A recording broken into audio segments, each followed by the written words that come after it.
오늘 우리에게 허락하신 하나님 말씀을 함께 보겠습니다. 마태복음 5장 9절 말씀입니다.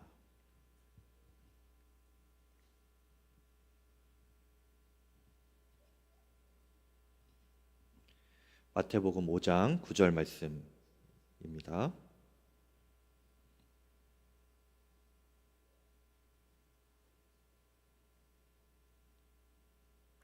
한 절 말씀인데요. 우리 함께 읽겠습니다.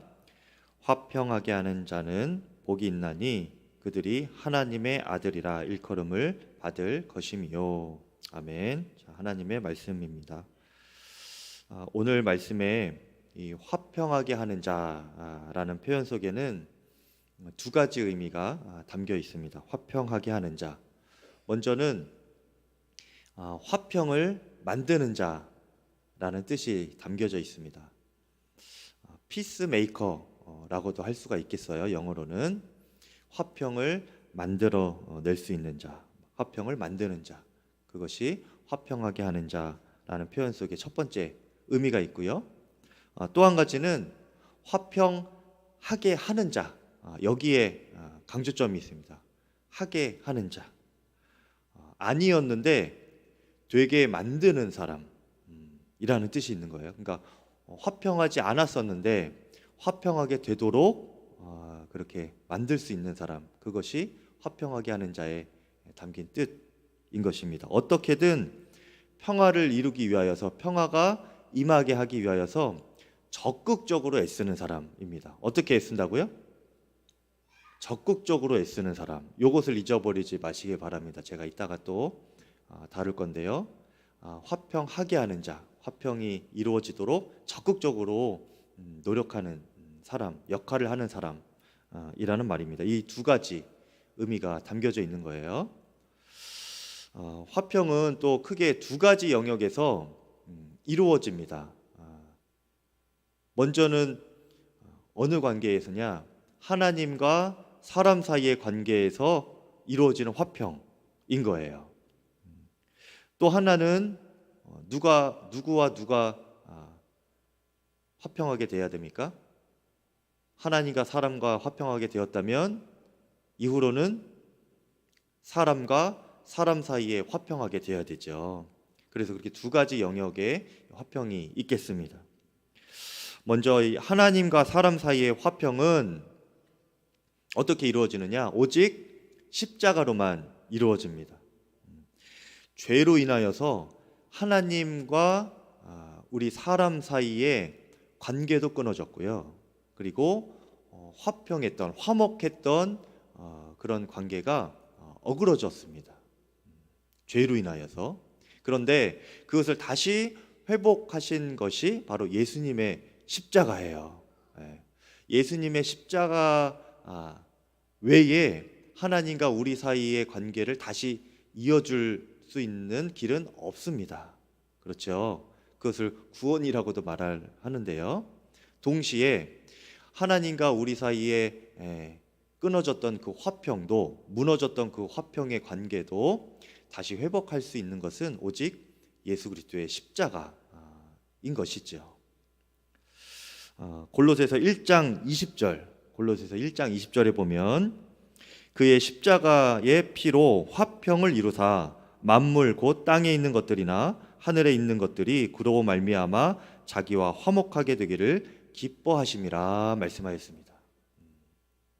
오직 예수님의 십자가의 피로 화평이 이루어졌다 말씀하고 있는데, 그래서 원래 이 화평하게 하는 자의 첫 번째 의미인 피스메이커, 이 뜻은요, 화평을 만드는 자, 이 뜻은 해당하는 사람이 딱 한 분밖에 안 계십니다. 오직 예수님만 화평하게 하는 자, 화평을 만드는 자가 되는 거예요. 피스메이커는 유일하게 예수님밖에 없으세요. 화평을 만들어낼 수 있는 자, 오직 예수님입니다.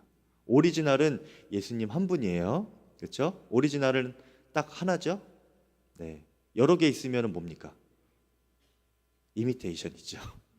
짝퉁입니다. 피스메이커는 예수님 한 분밖에 안 계십니다.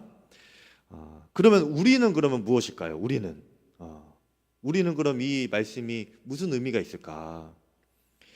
우리는 이 화평하게 하는 직분, 화목하게 하는 직분을 받은 사람들입니다. 우리에게 그런 역할이 주어졌다는 거예요. 그래서 고린도후서 5장 18절 한번 펴보실까요? 이것을 한번 찾아볼게요. 고린도후서 5장 18절.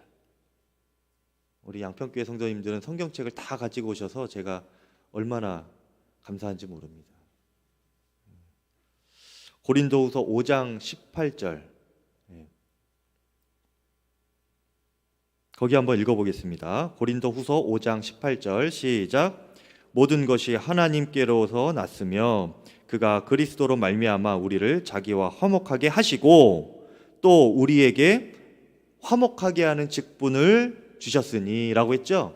그러니까 예수님 통해서 우리가 하나님과 이렇게 화목하게 일단 해 주시고요. 우리에게는 어떤 직분을 주셨다고요? 화목하게 하는 직분을 주셨다는 겁니다. 그럼 우리가 그를 다 받은 사람들이에요. 왜 그러죠? 우리가 예수 그리스도의 십자가로 말미암아 하나님과 화목하게 되었잖아요.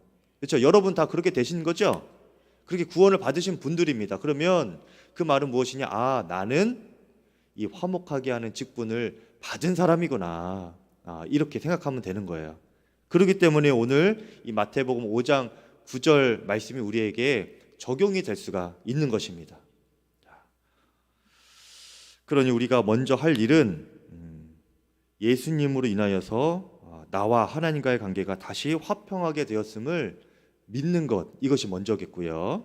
그리고 그 화평을 만들어내시는 예수님, 그 피스메이커이신 예수님이 내 안에 계시구나, 이것을 또한 믿는 겁니다. 그러면 그 내 안에 계신 예수님으로 인하여서 그 능력으로 내가 다른 곳에 가서 화평을 만들어내는 역할을 감당하게 되는 거예요. 화목하게 하는 직분을 그렇게 예수님으로 인하여서 감당할 수가 있게 되는 것이죠.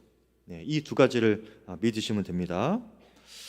그러니 이제 내 마음이 하나님과 화평하지 못하다면 그것은 이제 다른 사람과의 갈등으로도 이어지게 되는 거예요. 이것을 반대로 한번 생각해 보시죠. 여러분 중에 나는 요즘에 사람들과 좀 관계가 좀 애매하다, 무슨 갈등이 자주 일어난다 라고 한다면은 그것은 나와 하나님과의 관계에 이상이 있다는 뜻입니다. 이해가 가세요? 그것을 깨달아야 돼요. 그래서 속히 무엇부터 해야 되느냐? 그 사람과 이렇게 풀으려고 하기보다는 그렇게도 해야 되겠지만 먼저는 하나님과의 관계를 먼저 내가 점검하고 그것을 회복하기를 힘써야 되는 거예요. 여러분만의 방법이 있겠지만 저의 경우에는 제가 요즘이 아니고 제가 만약에 사람들과 관계가 안 좋거나 제 마음이 강팍해지거나 그래서 뭐 만나는 사람들마다 이렇게 부딪히거나 만약에 그렇게 되면은 내가 이 사람들과 관계가 좀 안 좋은데 그러면 하나님과의 내가 문제가 있나 이렇게 생각을 하면서 저만의 방식으로는 무엇이 있냐면 말씀을 아주 집중적으로 읽습니다. 깊이 묵상하고 그러니까 시간을 평소보다 더 구별하여서 골방에 들어가서 아주 말씀을 깊이 읽고 또 묵상하고 말씀을 연구를 해요. 그러면 하나님과의 또 관계가 다시금 이제 회복이 됩니다. 기도도 열리게 돼요. 예배 가운데 주님의 임재를 느끼는 감각도 다시 회복이 됩니다. 그렇게 주의 은혜 아래 이렇게 다시금 거하게 되면 사람과의 문제도 저절로 풀리게 되는 경우도 생기더라고요. 하나님께서 도와주실 때도 있고 또 내 자신이 정말 주님께 회개하고 또 주님께서 주신 마음의 순종함으로 다른 사람들에게 찾아가서 또 용서도 구하고 그렇게 관계가 회복되게 되는 거예요. 여러분도 여러분만의 방법으로 주님 안에서 평안을 누리시기를 바랍니다. 화목을 회복하시기를 바래요. 그렇게 해서 여러분도 화목하게 하는 직분을 다 감당하시기를 바랍니다. 그렇게 주님 안에서 화평하게 된 사람이 비로소 사람과 사람 사이의 화평을 이룰 수가 있는 거예요. 이것이 두 번째 의미입니다. 그런데 이때 필요한 것이 있는데 무엇이 필요하느냐? 아까 제가 기억해 놓으시라고 한 거 있죠? 무엇이었죠? 적극성, 적극적으로 하게 된 적극성이 필요합니다. 근데 이 적극성은 어느 적극성이냐? 사람과 사람 사이에 어떤 화평을 이루기 위해서 우리가 해야 되는 적극성은 소극적 적극성입니다. 이것은 제가 만들어낸 말이에요. 그냥 없는 말인데요. 생각하다 보니까 제가 소극적 적극성이 필요하겠다 이런 생각이 들더라고요. 이게 무슨 말이냐? 나의 자아를 드러내는 데는 소극적이지만 화평을 이루는 데는 적극적이어야 한다라는 의미인 거예요. 그런 소극적 적극성이 있어야 우리가 화목하게 하는 직분을 잘 감당할 수가 있다는 것입니다. 쉽게 말하면 예수님처럼 우리도 우리 자신을 부인하고 그런 낮아지는 그런 십자가의 삶을 그것이 이제 육으로 보면 소극적인 삶이죠. 이런 십자가의 삶을 적극적으로 살아가라라는 뜻입니다. 이것이 소극적 적극성이에요. 다른 데 가서는 말하지 마세요. 이건 창피하니까 저만 이렇게 여러분들 이해시키려고 좀 만들어낸 이야기인데요. 근데 사실은 이 소극적 적극성이 잘 안 되죠, 여러분. 실천이 잘 안 됩니다. 우리가 우리 자신을 주장하는 것이 익숙해요. 그리고 이것이 더 쉽습니다. 그리고 이렇게 우리가 자신을 주장하기 위하여서 가장 많이 사용되는 통로가 무엇이냐 하면은 우리 마음에서부터 우러나오는 말입니다. 말. 평화를 지키기 위해서는 그래서 무엇보다 말을 아끼고 참을 줄 알아야 하는 거예요. 나의 자아가 발현되는 것이 이 말을 통해서 이루어지는데 말 자체를 하지 말라는 것이 아닙니다. 말 속에 나의 자아가 드러나지 않도록 해야 된다는 거예요. 감정이 격해질 때 참고, 억울한 상황에서 억울할 때 참고, 말하고 싶을 때 참고, 그렇게 참아야 되는 겁니다. 인내하는 거죠. 잠언 29장 22절에 노하는 자는 다툼을 일으키고 성내는 자는 범죄한다 이렇게 말씀하고 있습니다. 저는 말에 실수가 많고 감정을 섞어서 말하는 경우가 많이 있어서요. 여기에 대해서 많은 다루심을 많이 받았습니다. 주님께. 제가 평소에는 잘 지내다가도 제가 중요하다고 생각하는 어떤 일이나 아니면 제가 맡은 일과 연관되는 것에 대해서 다른 사람과 함께 일을 할 때에 제 마음처럼 되지 않으면, 제 계획대로 되지 않으면 감정적으로 말하게 될 때가 있어요. 그런데 저만 그런 건 아니죠, 여러분. 여러분도 그러시잖아요. 그런데 그렇게 말을 하고 나면 어김없이 제 마음에 후회가 돼요. 그리고 좀 관계도 멀어지기도 하고, 그렇죠, 아무래도. 그러면 제 자신이 힘들어지는 겁니다. 그래도 그냥 아무렇지 않으면은 좋은데 이게 또 저를 힘들게 해요. 말하고 나서 후회하고. 혼자 생각할 때 이러다가 내 주변에 한 사람도 안 남겠다 하는 생각도 들기도 해요. 그리고 한참 심각할 때는 제가 스스로 생각할 때 나 같아도 나 같은 사람하고는 같이 하기 싫겠다, 힘들겠다 이런 생각이 들기까지 해요. 그래서 하나님께 제가 정말 진지하게 이 부분에 대해서 도움을 구하면서 기도하기도 했습니다. 그때 하나님께서 제 마음에 해결책처럼 그렇게 주신 마음의 감동이 있었는데 무엇이었냐면 방법을 하나 알려주셨어요. 말하는 것에 있어서. 그래서 무엇이냐면 심장이 뛸 때는 말하지 말아라. 심장이 두근거리면 너가 말하지 말아라. 이런 감동을 주시더라고요. 제가 감정이 격해지거나 좀 흥분하거나 약간 분이 생기면은 이 심장이 막 뛰거든요. 예. 긴장해도 심장이 뛰기도 하지만 뭔가 이렇게 싸우고 싶은 마음, 어떤 그런 마음이 생기면은 심장이 두근거려요. 그 상태로 말하면 여지없이 실수를 하게 되죠. 근데 하나님이 그거를 정확하게 이제 저에게 말씀을 해주신 거예요. 너가 심장이 뛰면 말하지 말아라. 그래서 제가 기도하다가 아멘 했습니다. 제가 그렇군요. 음.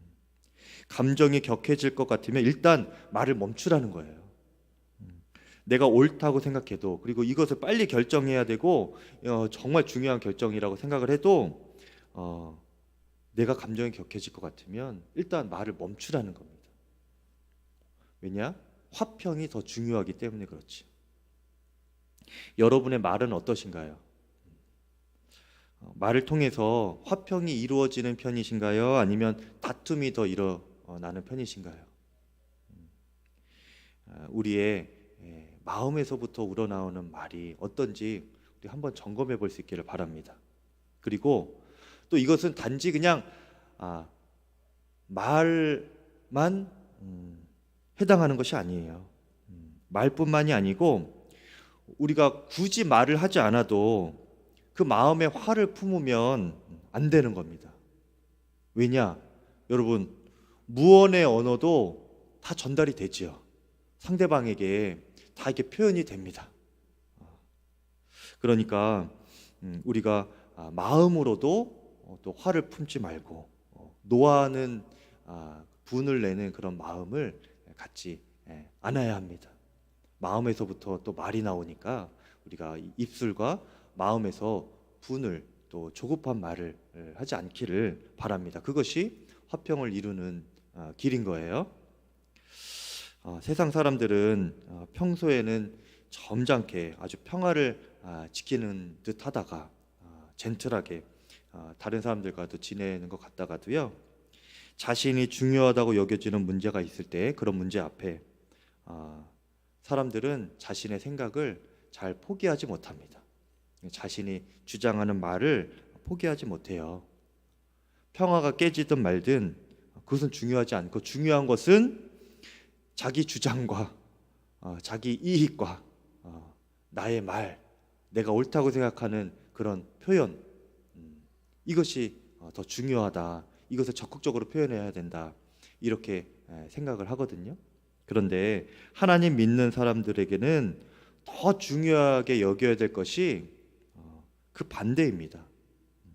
히브리서 12장 14절에 모든 사람과 더불어 화평함과 거룩함을 따르라. 이것이 없이는 아무도 주를 보지 못하리라 말씀하셨습니다.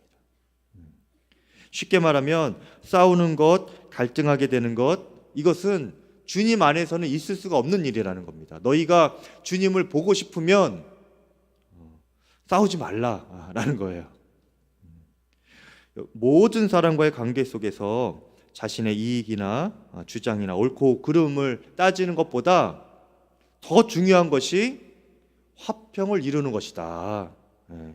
화평함과 거룩함을 따르라.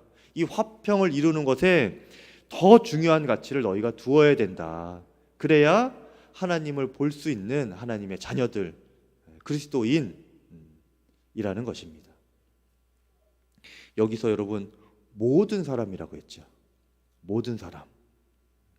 모든 사람과 더불어 화평함과 거룩함을 따르라 말씀하셨습니다. 그러니 우리가 세상 사람들과도 이렇게 화평함과 거룩함을 지켜야 돼요. 아닙니까? 네.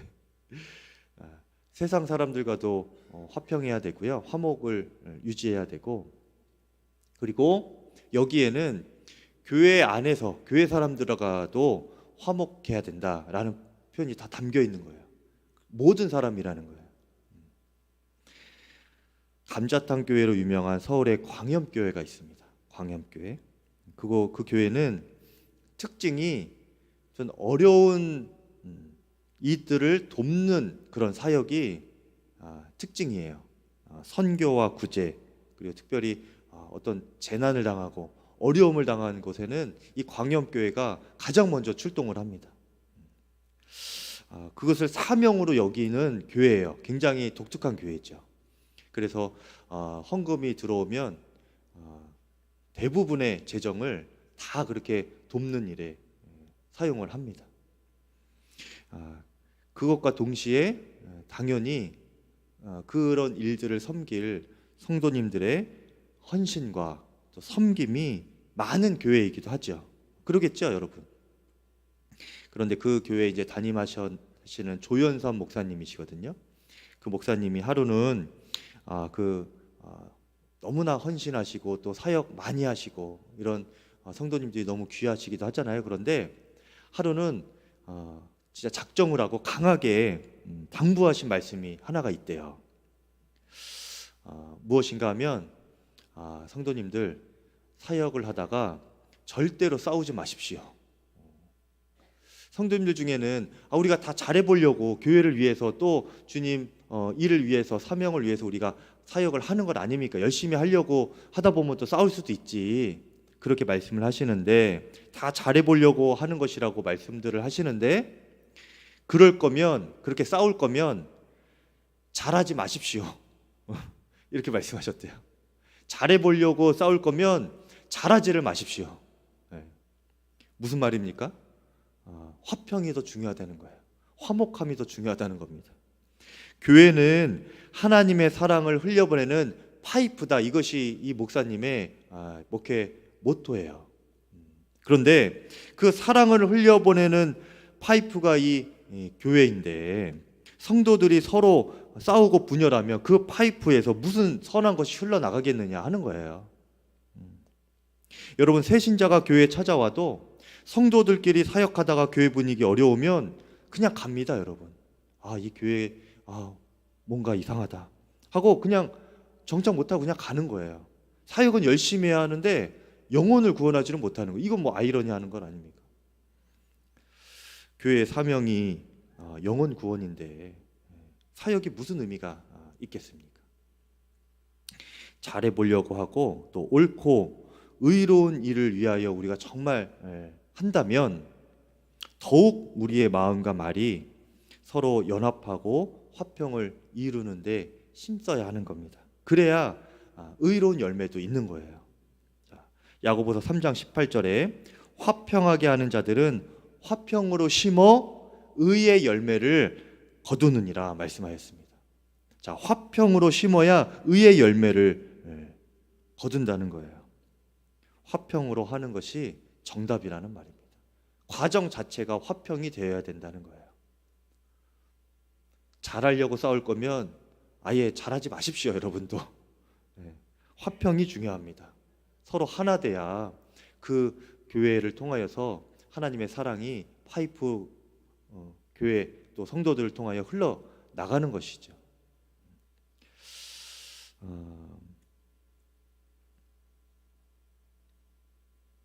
마지막으로 우리가 그렇게 화평을 위하여서 노력을 할 때에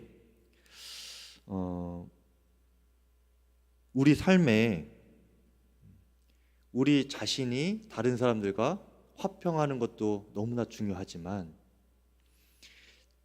다른 사람들끼리 이렇게 화평하지 못할 때가 있지 않습니까? 다른 사람들끼리 서로 이렇게 갈등하고 싸우고 그럴 때가 있어요. 우리가 옆에서 볼 때. 그런데 그때에도 우리가 적극적으로 나서야 된다는 거예요. 여기서도 적극성이 중요합니다. 내 일 아니라고 나는 화평한 사람이다, 나는 다툼이 없는 사람이다 이렇게 만족하지 말고요. 다른 사람이 화평하지 못하는 모습을 볼 때에도 적극적으로 역할을 해야 된다라는 거예요. 예수님께서 우리에게 화평하게 하는 자라고 그렇게 말씀하셨을 때에는 이미 전제된 것이 무엇이냐? 우리 주변에 분쟁과 갈등이 있을 것을 전제하시고 하시는 말씀이에요. 그것이 없다면 화평하게 하는 자에게 주시는 복을 굳이 말씀하지 않으셨겠죠. 그러니 갈등이 일어나는 것은 어떻게 보면 인간 사회에서는 당연한 일이고 자연스러운 일입니다. 문제는 그것을 우리가 방관하는가 아니면 노력을 하는가? 그들이 화평을 이루도록 화목하게 되도록 내가 역할을 감당해 주는가? 그것이 중요한 것이죠. 그리스도인이라면 방관하는 것이 아니라 적극적으로 노력을 해 주어야 하는 것입니다. 그런데 문제는 뭐예요? 우리가 중간에서 이렇게 중재를 하려고 하는데, 그렇죠? 당사자들 이렇게 계시면 우리가 중재를 하려고 하는데 갑자기 불똥이 나에게 튀어서 당신은 뭡니까? 이렇게 나올 수도 있다는 거예요. 당신이나 잘하십시오. 그래서 우리가 섣불리 나서기가 어렵죠. 만일 이 상황에서 우리가 중재자 역할을 적극적으로 할 수 있으려면요, 어떻게 해야 됩니까?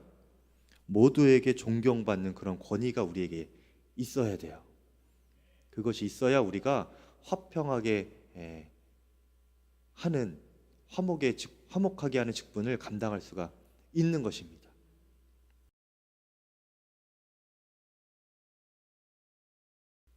이 권위는요, 억누르는 권위는 아니에요.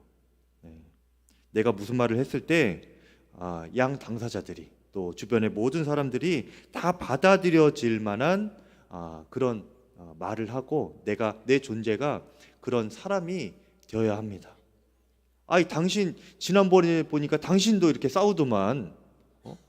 그러면은 뭐 할 말이 있습니까, 여러분? 화평하게 하는 직분을 감당하지 못해요. 다른 권위가 아니고요, 내가 평소에 모든 사람들에게 받아들여질 수 있는 사람인가, 그것을 보면 되는 겁니다. 그것이 우리의 권위가 되는 거예요. 낮은 곳에 흐르는 물처럼 항상 낮은 자리에서 십자가의 정신으로 모든 사람을 다 품어낼 수 있는 그런 온유한 성품, 또 넓은 사랑으로 살아가는 사람, 그 사람이 많은 사람들에게 받아들여지는 사람이죠. 함께하고 싶은 사람이고, 그 사람이 뭔가를 이렇게 말하면은 좀 귀 기울여 듣고 싶어지고, 그 사람 의견이면 그래, 받아들일 만하지. 그런 사람 정도 돼야 누군가가 이렇게 싸우고 있을 때, 다투고 있을 때 중재라도 하죠. 그것이 안 된다면 여러분, 울기라도 해야 됩니다. 싸우지 마세요. 이러면 안 되잖아요. 그러면서 바짓가랑이 붙잡고, 저도 비록 예전에 싸우기는 했지만 제가 이런 말 하기에 너무나 자격이 없어 보이지만 그래도 이건 아니잖아요. 싸우지 맙시다. 우리 눈물로 호소라도 해야 돼요. 그렇게라도 적극적으로 우리가 그리스도인이라면 해야 된다는 거죠. 어느 면으로든지 우리가 화평을 이루기 위하여서 역할을 해야 됩니다. 그런 적극성이 우리에게 있어야 돼요. 이것이 그리스도인입니다. 우리가 그렇게 십자가 정신으로 화평을 이루며 살아갈 때에 핵심은 무엇이냐면요, 모두가 살아난다는 것입니다. 여러분, 주님께서 그래서 우리에게 화평하게 하는 삶을 살아라 하시는 거예요. 예수님도 우리를 살리시고 십자가에서 비록 죽으셨었지만 하나님께서 예수님을 결국에는 다시 살리지 않으셨습니까?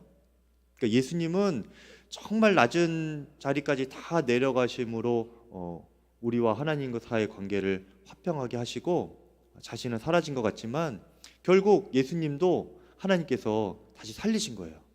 그러니까 모두가 살아난 거죠. 사실은 죽은 사람이 없습니다. 다 윈윈한 거예요. 여러분, 우리가 화평하게 하는 직분을 감당할 때에 나는 살고 상대가 죽었다면 당연히 그것은 십자가로 이룬 화평이 아니죠.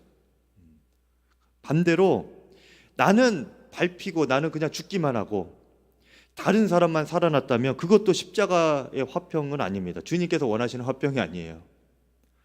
우리가 진정으로 화평을 위해 십자가의 정신으로 살아냈다면 그 결과는요, 나도 살고 남도 살게 됩니다. 주님이 그렇게 만들어 주세요. 여러분, 경쟁을 하면 한쪽만 살아 남게 되는 것이고요. 우리가 화평을 하면 모두가 살아 남게 되는 것입니다. 하나님께서 원하시는 진정한 승리자는요, 경쟁에서 올라가는 사람이 아니고 화평을 위하여 노력할 때에 상대도 살리고 나도 주님께서 높여서 살려주는, 모두가 살아나는 그런 사람이 바로 하나님께서 원하시는 진정한 승리자인 것입니다. 세상과는 다르죠. 다른 사람을 밟아야 내가 올라가지만 주님이 원하시는 승리자는 다른 겁니다. 여러분, 런닝메이트라는 말을 아시나요? 런닝메이트, 같이 뛰는 파트너라는 뜻이에요. 런닝메이트는 그 선수와 함께 보조를 맞추면서 옆에서 띄워주는 사람이죠. 그러니까 훈련 파트너입니다. 뛰어난 육상 선수 옆에는 언제나 뛰어난 런닝메이트가 있어요. 이 런닝메이트가 경쟁을 아주 잘 해줘야, 그런 연습 때 치열하게 그렇게 뛰어줘야 이 선수의 기량이 놀랍게 향상이 되죠. 그래서 이 런닝메이트는 항상 이 선수와 경쟁을 합니다. 아주 치열하게 경쟁을 해요.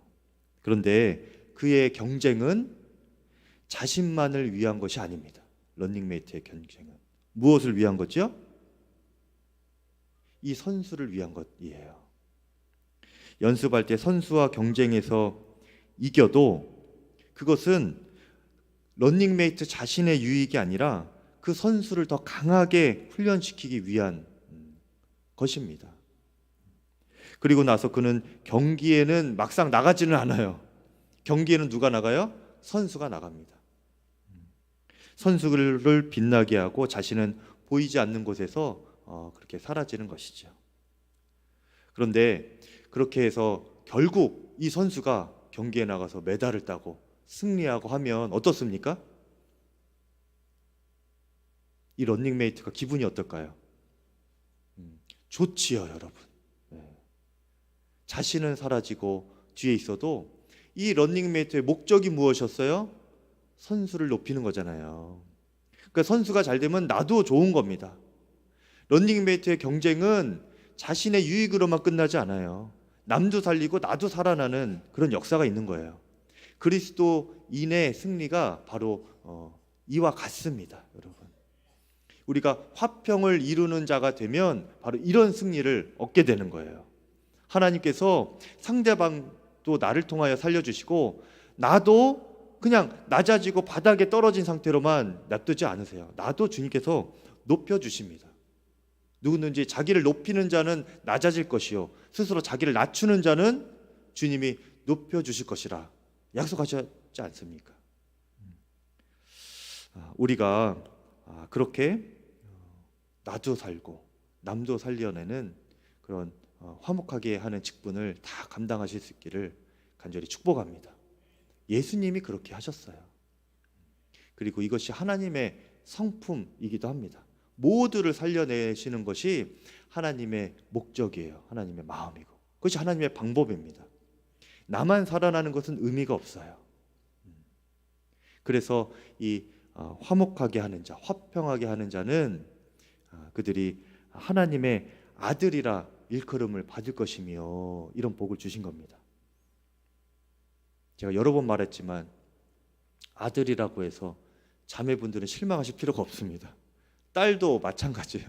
하나님의 딸도 되는 거예요. 하나님의 자녀가 되는 복을 우리에게 주신 것입니다. 여러분 그렇게 화목하게 하는 직분을 다 감당하시고 저 사람 정말 하나님의 자녀이구나 사람들에게 인정받고 여러분도 참 승리를 맛보는 귀한 삶을 살아가시기를 간절히 축복합니다. 자, 이 시간 함께